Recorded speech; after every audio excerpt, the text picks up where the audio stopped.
So, sir, have you come across cases where hidden bias affected the decision? Say again. Have you come across cases where hidden bias affected the decision, like equality? Hidden bias affected a decision. Matter in PC cases. Uh, See, hidden bias has very long been there in the Indian Armed Forces.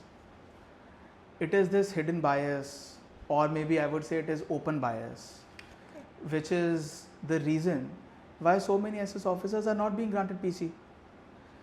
This is very obvious by against the armed forces, because SS officers are as competent as PC officers, so they should be granted PC.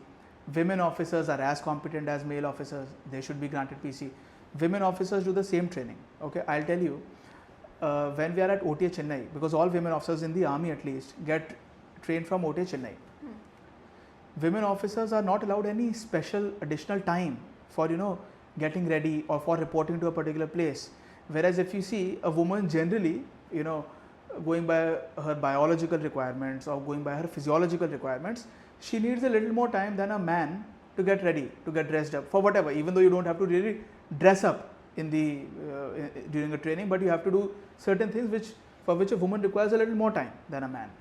And even otherwise, there are long distances. Okay, so if you are going from point A to point B, and at point B you have a parade starting a time, let us say the time is 8:45. So, and in the academy generally we are either going cycling or running. Yes.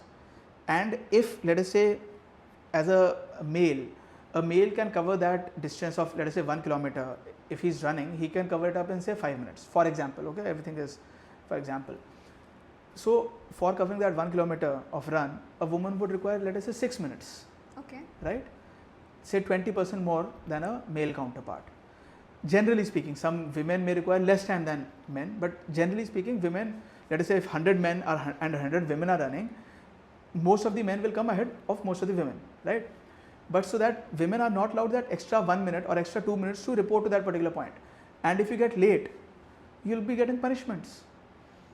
So in that sense, I am saying that training is a degree tougher for women cadets. Okay. As far as tests are concerned, tests have different standards for men and women. Like running, women are allowed a little more time. They have different kinds of physical tests. But overall, if you see, there are certain areas in which women are put to greater strain. Then during the special days for women, there is no special leeway allowed to them. Okay, there is no additional time during test, and if the test is falling on that day when a woman has some problems, then there is no concession for that. You have to run that much on that day in that much time only, otherwise you will fail that test, right?